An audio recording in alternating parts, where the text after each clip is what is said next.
so incredible that we can just sort of stand out and just take a look at what we're thinking.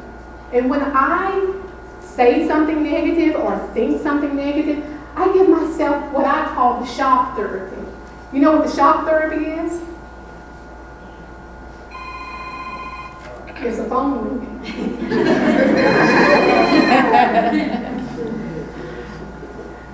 I wear a rubber band, okay? I wear a rubber band, and when I say something negative, I just pull it. And then I've gotten up to where I have 3 rubber bands because it's like, that was a real bad thought. So I need to really reinforce. And it really helps. And so I have learned to decrease the number of negative thoughts. And my motto is it good? Is it a good thought? Is it positive? Is it worthy of repeating? Is it negative? You know, if it's negative, I don't need it because it is occupying mental real estate in my brain.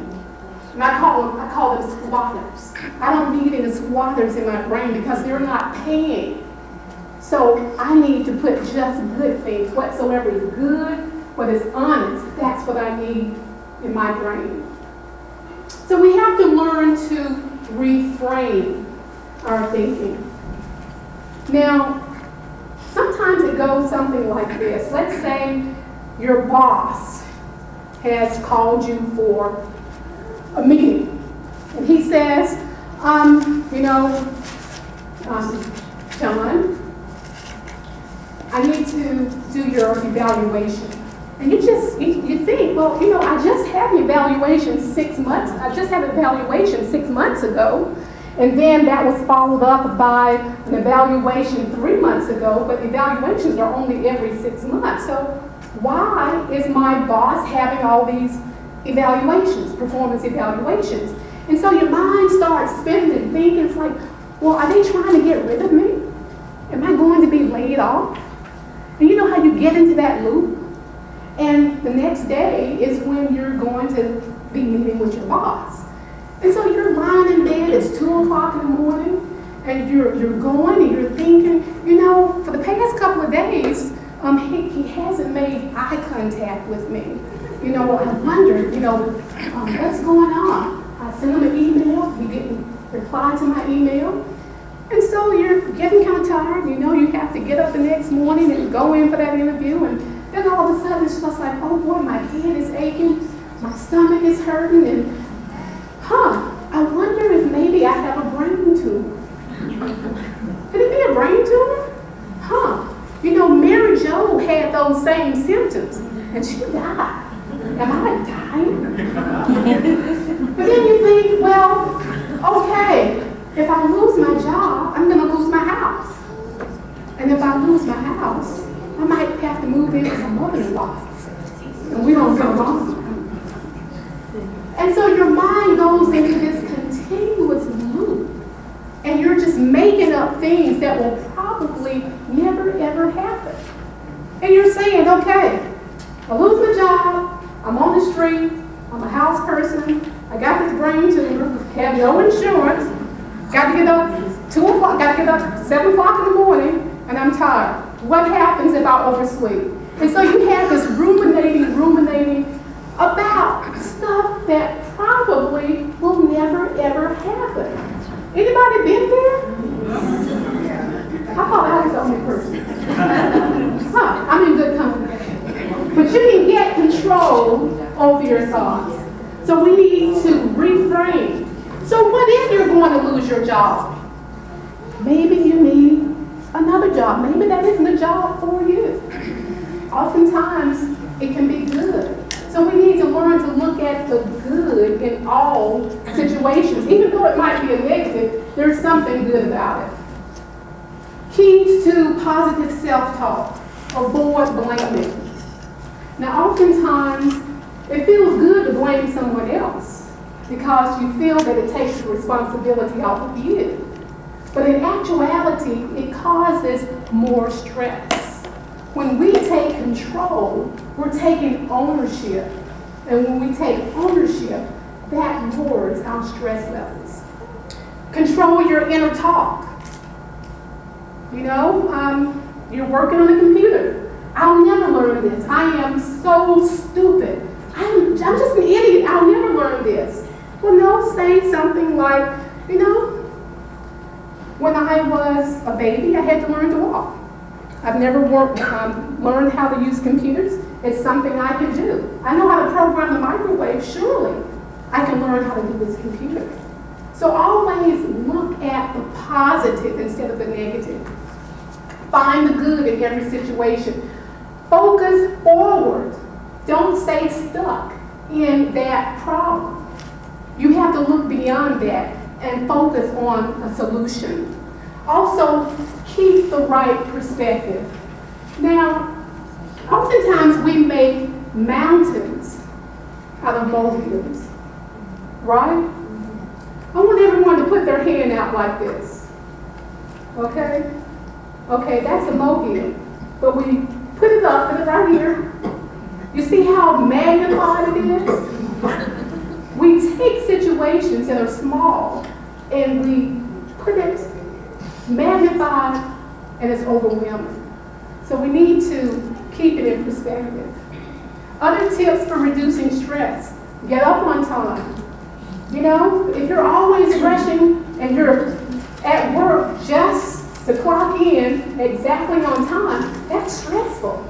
So let's get to work on time or whatever, get up on time. Designate time for certain activities, okay?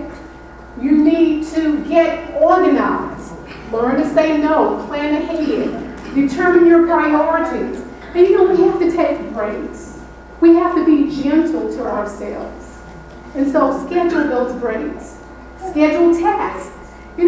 Oftentimes the phone is ringing all the time and we feel that we have to answer the phone. You don't have to do that. Nothing dictates that you must answer the phone.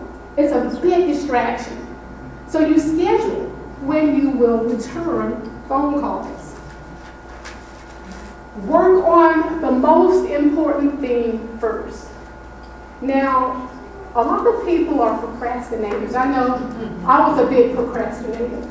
I would shift from one thing to the next thing, and I had not accomplished anything. So what I have learned to do, if I have a stack of papers, I'm going to start with the most important information and then work my way down. Because if you're shifting all around, you're not accomplishing anything. Identify your prime time. I work best in the morning, early morning. At night, I'm no good. I can't think. My brain is fried at night. So when is your peak time for performance? Delegate. You have to get your kids involved, get your husband involved to help you with those activities. At work we have training where you come on the job, you need to learn the ropes. You can do that in your home. You decide that you're going to delegate certain activities to the children. Let's say you want your kids to start cooking. Well, you just take them through a training session. You want them to start vacuum cleaning. You just teach them how to do it. They might not do it exactly the way you want it to be done, but they're learning, and it's taking some of the pressure off of us. And I already mentioned procrastination. Now, we need to treat ourselves, right? We really need to be good to ourselves. Now, music relaxes. I love classical music. It stimulates certain areas in the brain, and it's relaxing. It releases those feel-good hormones. A massage is relaxing. When was the last time you had a massage? When was the last time you had a pedicure? We're so busy doing activities for everybody else, but we rarely take time for ourselves. Social connections, that's a big one. We have to get out. We have to connect with other people.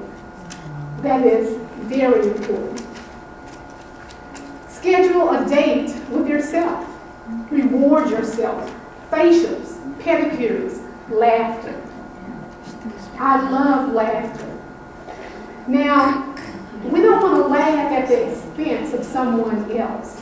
I recently found, and I don't have it here, but it's a website, and it's called Lots of Laughs. And it's funny, but it isn't talking down, it isn't deprecating, self-deprecating. It's just nice humor. And so something like that is stimulating. And when we laugh, we build up our immune system. So laughter is very important. There are 6 tips for stress management, and I just covered all of those. And so I'm going to recap and say responsibility. We are responsible for ourselves. Just because someone is stressed out doesn't mean you have to be stressed out. We can take control of stress, and we have to do it before it takes control of us. So we are the only ones who can decrease the stress in our lives. Reflection. Look at it. Is it worth the time to think about? Is it wasting your mental energy?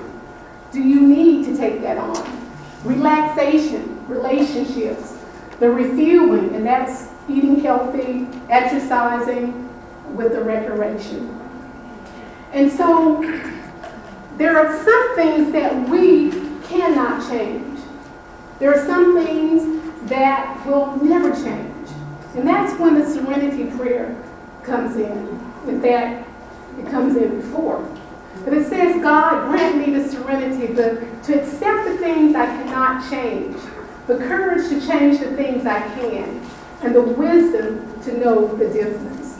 There are many studies that are out about the relationship, your spiritual relationship, and our mental health, and how having a connection with the Creator God lowers our stress levels. That is also key. So ladies, it's time for you to take care of yourselves. It's time for you to take control over stress before stress takes control over you. Thank you.